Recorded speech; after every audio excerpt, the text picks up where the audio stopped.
4 exguerrilleros del M-19 hablan del presidente Gustavo Petro cuando fueron compañeros de lucha y de esos enormes retos que ha tenido para gobernar. Dicen que han ido descubriendo que la cosa no era tan fácil como la pintaban cuando andaban con fusiles y camuflados.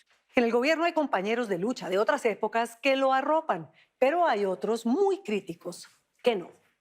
La nena Arrázola mapeó la herencia del M-19 en la administración Petro. Un muchacho flaquito, langaruto, con unas gafas inmensas, inteligente, formado, bien hablado, concreto y arrogante. Me dijo en aquel entonces: Carlos, usted hoy es mi jefe y mi comandante, pero llegará el día en que yo sea su jefe. Carlos Erazo se refiere a ese encuentro que tuvo con Gustavo Petro por allá en esos años 80.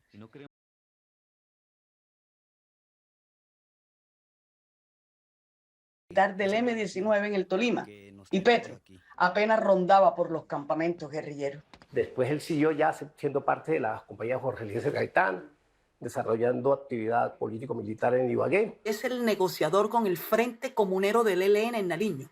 Nació en Tuluá, era campesino pobre y no le gustaba el comunismo. Donde ha muerto gente, bastante población civil. Cuando yo ingresé, pues estaba Jaime Bateman, Iván Marino Espina, Carlos Toledo Plata, Álvaro Hayat, Carlos Pizarro, Luis Otero. Posteriormente ingresaron a esa instancia superior Oti Patiño, Vera Grave. Erazo hace parte de ese combo de exguerrilleros como Oti Patiño, Vera Grave, Manuel Alberto Casanova, Ramón González, Jorge Lemus, Darío Villamizar, Fabio Mariño, María Antonia Velázquez, Augusto Rodríguez y el recién nombrado ministro de Hacienda, Germán Ávila, y otros tantos que ocupan o han ocupado cargos de alguna relevancia. Augusto Rodríguez está en la UNP. Lemos está en inteligencia, en puestos muy importantes, Vera misma. O sea. Ahora somos un grupito muy reducido, porque realmente Gustavo Petro está gobernando con sectores del Partido Liberal, del Partido Conservador, del Partido de Verde, del movimiento indígena, del movimiento afro. Y aquí están todos, se odien o no, se quieran o no. El poder no mira colores y Erazo no le da vueltas al asunto y sabe que para ganar toca juntarse con la miel y que algo se les termina pegando. Para las elecciones del próximo año, si el pacto histórico no se abre a alianzas con sectores medios, con sectores diferentes a nosotros, no es posible un triunfo electoral.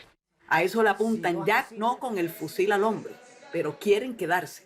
Y si toca juntarse con algunos impuros, como dice Erazo, pues toca decir que sí.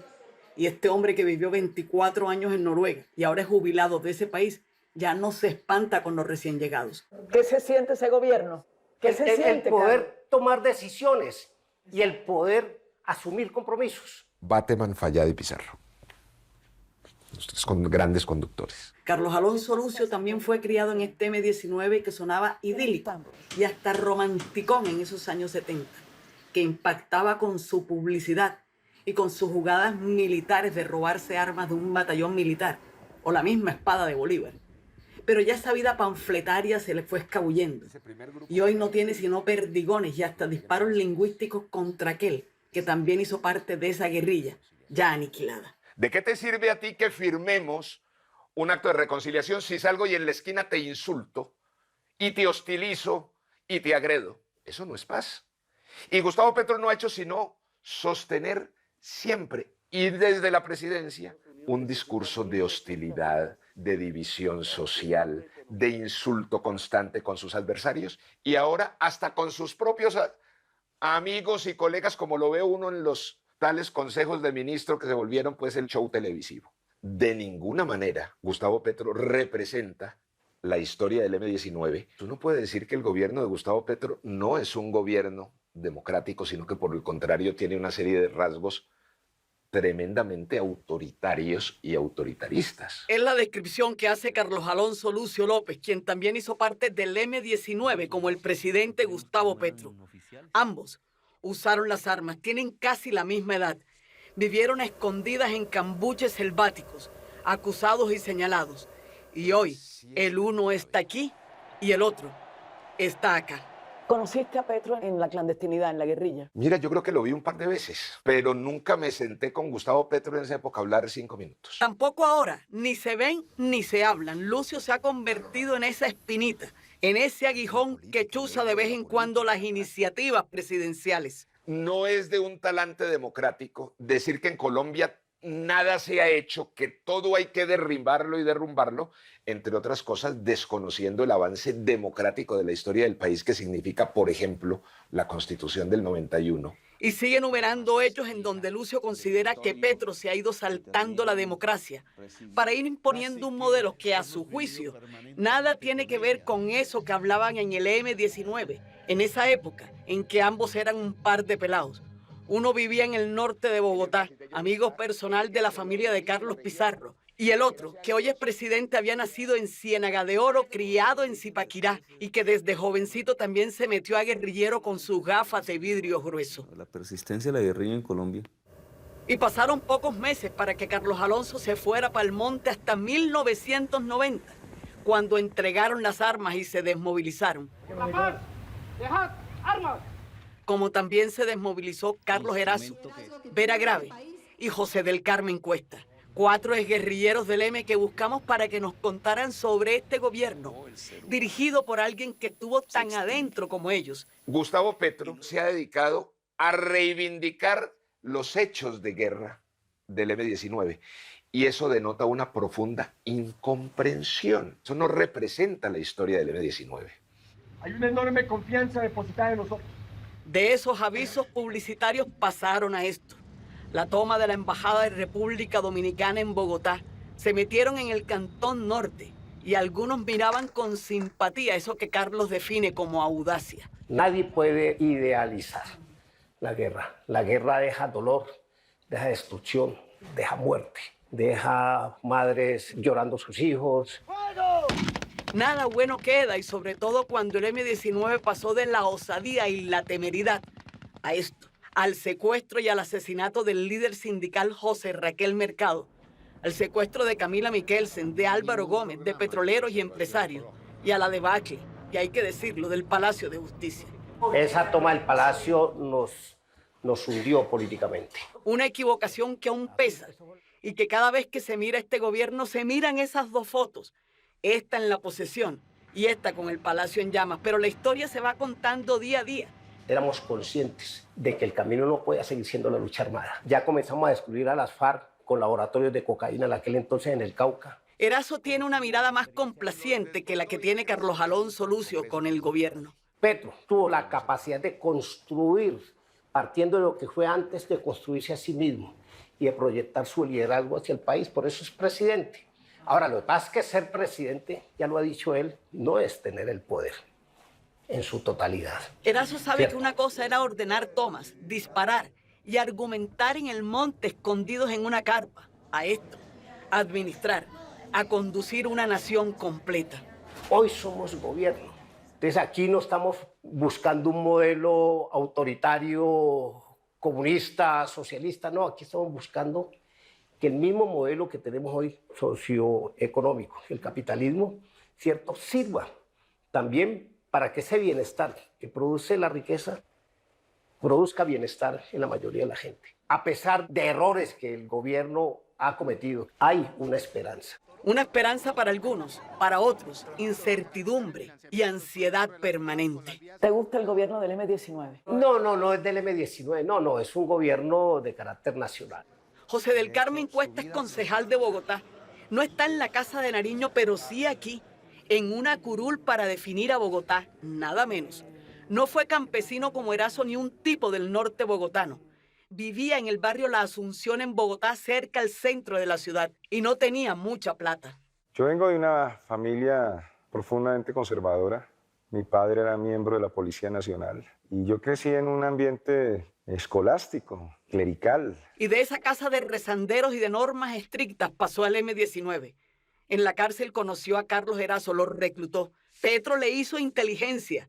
Me dijo, ¿a usted se le detuvo un poco el ingreso al M-19? Le dije, sí, ¿usted por qué sabe eso? Dijo, porque pues nosotros estábamos afuera y la gente de adentro mandan una razón a las estructuras clandestinas urbanas del M-19 de oiga, pilas con este personaje que nos ha llegado, hay que hacerle seguimiento.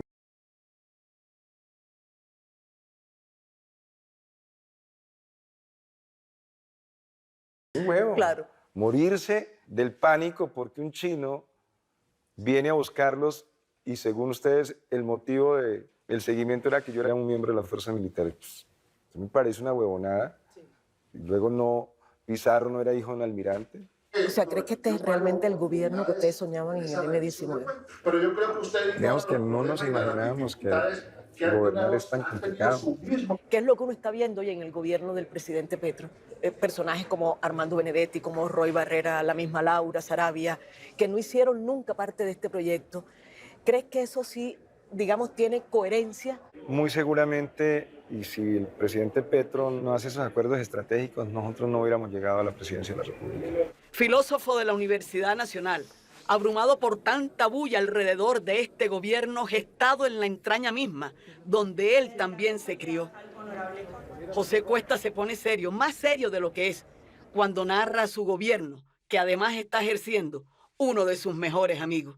El principio del no robarás debe cobijar tanto a propios como extraños. Pues ese señor Olmedo López, que es un personaje absolutamente deleznable, pues él lo había designado. Es que cuando usted entra a esta cosa del manejo del Estado colombiano, encuentra que hay unos poderes ocultos que son los que definen, entre otras cosas, el funcionamiento de las entidades. La respuesta para ninguno de ellos fue fácil. Definir si Petro y su gobierno son la representación exacta del M-19. Convivimos con la realidad. Nosotros teníamos el sueño mítico de llegar a los jóvenes barbudos en La Habana, Cuba. Vera Graves, delegada para los diálogos con el ELN. Antropóloga, hija de migrantes alemanes, escritora. Hizo parte de esa foto donde solo hoy sobreviven Antonio Navarro y ella. Estaban Bateman, Fayad, Pizarro, Oti, Artunduaga, Eddie Armando, algunos anapistas. Hizo el mismo recorrido de los otros como si fuera una materia obligada. Cárcel, tortura y salida del país. Bateman me envía a ser como una especie de canciller subversiva, pues como las tareas diplomáticas políticas. Después regreso y estoy una época en el monte, después estoy en el Diálogo Nacional en la época de Belisario, después estoy 3 años en la clandestinidad en Bogotá, urbana, y ya después firmamos la paz. Me puedo quitar la capucha, me puedo quitar la peluca. ¡Cambiaremos la historia de Colombia! Sin peluca y sin capuchas y sin armas salieron a las calles. Pizarro fue candidato a la alcaldía, ella a la Cámara. Luego vino el Congreso, la Constituyente y sacaron su 1.000.000 de votos. A todas estas, Gustavo Petro no aparecía en los titulares. Unos 22 parlamentarios, eso es un montón de gente. Creo que ahí no se supo administrar como esa victoria y no se supo ver como una victoria, ¿no? Y se fue fumando, se evaporó el M-19. Uno podría decir que ese M-19 llegó históricamente hasta la firma de la paz, o hasta el asesinato de Carlos Pizarro en el avión, o inclusive estirando un poco más el ejercicio, podría decir que llegó hasta cuando se abre la Asamblea Nacional Constituyente. Petro era de los chiquitos. Gustavo Petro podría ser en algún momento, lo vieron como el candidato, como el hombre que podría no pasaba en esa época no, porque Petro era un líder social, pero él se fue configurando ya en estos años con esos debates tan importantes que hizo y como un líder político, pero eso no estaba planeado, o sea, como para decir que esa era la ruta, no, porque el primer liderazgo fue el de Pizarro, después Navarro. Dueño de una hacienda del Libertador. Y fue representante a la Cámara, senador y alcalde. Que Gustavo Petro llegara a la presidencia, por supuesto, dio mucha alegría, ¿no? Porque era como ese espíritu del M vuelto realidad, esa lucha por la paz, ese ejercicio democrático, todo eso como que se concretaba en ser gobierno, encarnado en Gustavo Petro, que creo que es un esfuerzo muy de él, ¿no? Obviamente con el apoyo de mucha gente. Y esa gente es lo que no les gusta a muchos. El M nunca tuvo la actitud de oposición, sino siempre buscaba ser alternativa. Y ahora algunos de ellos están al otro lado de la mesa, del lado hacia donde apuntaban sus fusiles. La paradoja era Estamos allí sentados, siendo nosotros el gobierno, no la insurgencia. Entonces, sentir eso y de verdad que es una sensación extrañísima. Esos compromisos, esa responsabilidad es la que pone en duda a Carlos Alonso Lucio y cuestiona cada afirmación de la biografía que escribió Petro. Dice en ese libro que Pizarro y él se veían como los rivales políticos al interior de la organización. Pizarro nunca miraba a Petro. Yo creo que Pizarro nunca habló 15 minutos con Petro. Lucio dice 1000 cosas más. Si la segunda propuesta más importante y medular, vertebral de la historia del M-19 fue la paz, pues es evidente que la tal paz total de paz no tiene nada. Por el contrario, eso ha generado la multiplicación de la violencia. Y prometo al pueblo cumplir fielmente la Constitución. Es el gobierno del M-19 para un sector. Para otros es una alianza maligna, como dice Carlos Alonso. Otros los ven como un proyecto nacional. Y aunque aquí no todos son del M-19, algunos sí están, con curules y con altos cargos. De este experimento ya veremos qué saldrá. Por ahora toca esperar que no le den un tiro de gracia a la democracia.